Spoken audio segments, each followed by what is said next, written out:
Bonjour, je suis ravie de vous retrouver pour ce premier jour de septembre où on va commencer notre challenge qui va durer sur tout le mois de septembre, donc les 30 jours qui vont suivre. Et chaque jour, on va se poser une question. C'est un petit moment, rien qu'à nous, rien qu'à vous aussi à la maison, où on va réfléchir à quelque chose nous concernant, se poser des questions et peut-être aller un peu plus à la découverte de soi. Aujourd'hui, la question qui va être posée à tout le monde, je ne l'ai pas fait pour moi, mais je vais peut-être le faire en même temps. Là, ici, on va voir. C'est qu'est-ce qui vous définit? Vaste question, hein, on attaque fort aujourd'hui. La première question, c'est qu'est-ce qui vous définit? Eh ben, on va regarder ça. Si vous avez des jeux à la maison, ben, sortez vos jeux parce que c'est peut-être le moment de d'être plus précis encore si ça vous intéresse de savoir qu'est-ce qui vous définit. Peut-être que vous ne savez même pas vous ce qui vous définit, mais les cartes, elles le savent. Et on va regarder exactement comment elles nous voient peut-être et comment elles nous voient. Allez, pour les signes de terre. Pour les signes de terre, j'ai pris le tarot de Marseille espagnol. Et on va regarder quelle est la carte qui vous définit, cher ami, signe de terre, à savoir. Donc, il faut que je prenne vraiment ce réflexe-là. Les taureaux, les vierges et les capricornes, qu'est-ce qui vous définit? Et on va retourner cette petite carte. D'accord.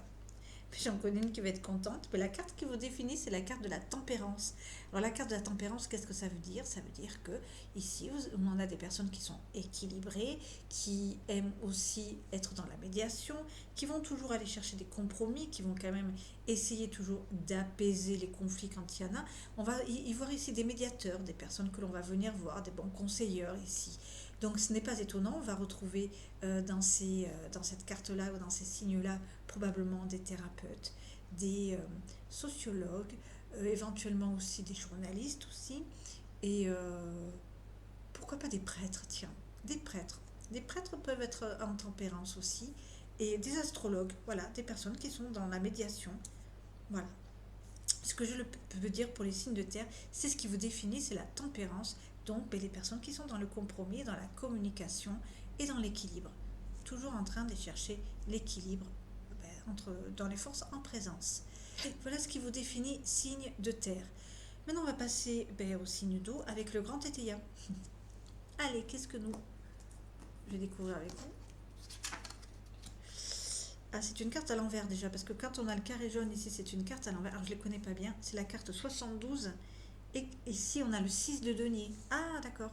Donc, le 6 de denier, ici, on a quelque chose par rapport aux ressources, par rapport aux professionnels ici, hein. Donc, ici, qu'est-ce qu'on y voit? On y voit des personnes ambitieuses. C'est l'ambition ici. On a des personnes ambitieuses ici qui probablement vont au bout de leurs choses, qui savent ce qu'ils veulent, qui décident d'y aller. Peut-être même, on peut y voir ici de l'impulsion, peut-être même un petit peu trop d'investissement. Et ouais, faites attention à votre impulsion ici pour les signes d'eau parce que vous pouvez probablement ici, je dis ça parce que le monsieur ici il a un bouclier. Il tient un bouclier pour se défendre. Donc en fait je pense qu'on vous dit clairement euh, de vous protéger peut-être de vous-même ici et des choses que vous pourriez faire ici. Il s'agit quand même d'argent. Donc je dirais que peut-être vous pourriez dépenser un petit peu trop d'argent pour un projet et vous mettre dans des difficultés ici. On pourrait peut-être y voir aussi, comment dire, ouais, des investissements hasardeux pris sur le fait de l'impulsion aussi. Donc attention quand même à votre budget ici. Mais vous êtes ambitieux et c'est une bonne carte parce que vous savez, vous êtes motivé et vous avez envie d'atteindre vos objectifs. Donc ça c'est plutôt bon pour vous. Toutefois, gare à vos... Enfin, c'est ce que l'on dit, ce qui vous définit, c'est peut-être aussi cette impulsivité qui peut vous mettre dans des situations délicates. Voilà ce que je peux dire pour les signes d'eau ici. On va passer aux signes d'air. Les signes d'air, qu'est-ce qui les définit? Rien que ça, non, sérieux. Bon, allez. Bon, ici, c'est la carte du questionnement. On a la carte du doute ici. Donc, ici, on a des personnes qui sont en train de se poser trop de questions, qui ne savent pas où ils vont, qui manquent de confiance en eux et donc du fait qu'ils ont du mal à poser des actes et des actions, peut-être même des pensées en ce moment, en tout cas, ce qui vous définit, on va dire que c'est vraiment la question en ce moment, ici, on a des signes qui sont dans le doute, hein. Ici, on a les signes d'air. Les signes d'air, ce sont les Gémeaux, les Verseaux et les Balances. Beaucoup de questionnements, il y a du manque de confiance en soi et du coup, bah, il y a du manque de confiance dans les autres aussi. Parce que quand on manque de confiance en soi, eh bien, on tire un peu sur la parano. Donc on se dit que peut-être les gens conspirent dans notre dos. Donc ici, clairement, les idées ne sont pas claires. Donc je dirais, dans cette période de questionnement, il serait peut-être utile de faire très attention à ce que vous dites et à ce que vous faites pour ne pas vous mettre dans une situation délicate ici. Euh, Peut-être qu'il est temps d'arrêter de trop réfléchir, justement. Planifier des choses simples. Arrêtez de vous torturer l'esprit ici, parce que là, clairement, vous voyez la carte. Vous voyez, il y a des questions de partout. Vous êtes mais envahi par le doute, par les questionnements, par le manque de confiance en vous. Vous ne savez pas où vous allez ici en ce moment. Les signes d'air. Donc clairement, euh, n'allez pas vous disperser en plus, quoi. Arrêtez de trop réfléchir. Ça ne vous rend pas service en ce moment. En tout cas, clairement, en ce moment, ça ne vous rend pas service. Donc vraiment ici, on a ce qui vous définit, c'est d'être trop dans le questionnement. Arrêtez avec votre mental, arrêtez de vous torturer la tête et apaiser toutes ces pensées qui vous envahissent. Ouais, moi j'ai envie de dire ça. Il faut vraiment faire taire le mental ici.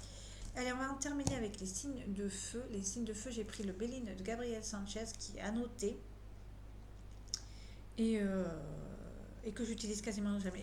Aujourd'hui, je n'ai pris que des jeux que j'utilise jamais. Allez, pour les signes de feu ici, on a les signes de la paix. Alors, la paix. Euh, Ici, ce que ça veut nous dire, c'est une carte qui est vénusienne ici.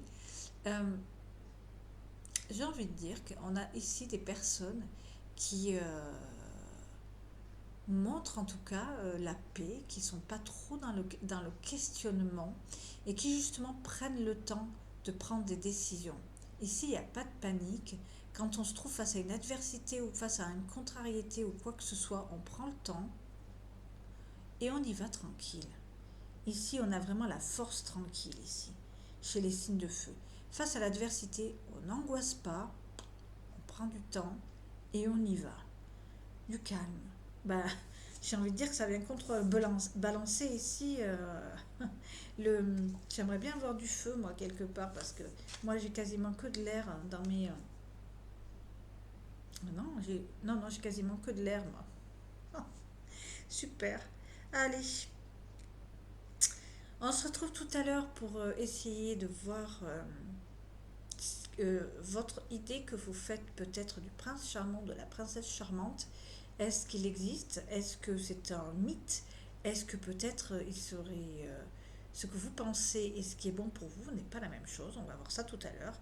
Et parce que des fois, on a une idée idéale de la personne, mais versus réalité, ben, on a un choc parce que ce n'est pas forcément les personnes qui nous conviennent le mieux. On va voir ça tout à l'heure. Et, euh, et voilà quoi. Allez, j'ai mis un peu plus de temps que d'habitude aujourd'hui, mais c'est pas grave. À tout à l'heure.